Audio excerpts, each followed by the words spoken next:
With 3 days left before the end of Islam's month of Ramadan, police are taking no chances, stepping up security across the country. We've mobilized a different number of units, and the last Friday of the Ramadan at the moment, our units are on standby. Here in Jerusalem's old city, Shin Bet, Israel's equivalent of the FBI, is for the next 3 days on high alert, anticipating potential cyber attacks as well as violent protests. Overnight, in what some say were the largest protests in 3 decades, 10,000 Palestinians angry about Israel's offensive in Gaza confronted security forces near Jerusalem. 1 Palestinian was killed and 150 injured. Hamas has called for an uprising. Meanwhile, Day 18 and Israel's operations in Gaza continue, as do Hamas's rocket barrage. Like Muslims in Gaza, Palestinian Christians are also suffering in this war.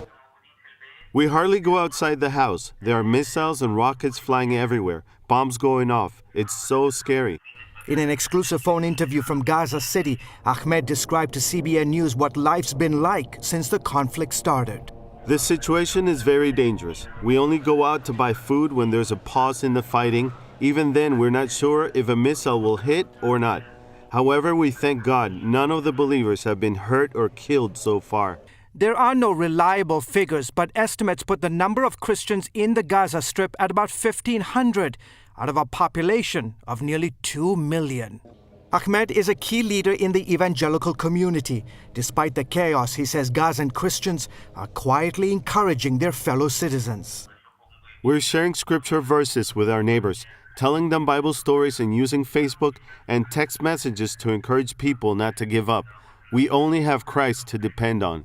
During a brief humanitarian truce this week, some 1,000 Palestinians, almost all of them Muslims, left their homes and sought refuge in one of the only 2 churches in Gaza. Nahid al-Sharfawi's home is in Sajaya, a suburb of Gaza, where Hamas had rockets, tunnels, and command centers. She said she received a recorded message from the Israeli military to evacuate the area to protect their lives. We were given a warning that our house would be demolished, so we came here to the church and they told us it was safe. The Archbishop of the church says many, like Nahid, lost everything. They get out from their houses with their clothes, just to carry their children, their babies.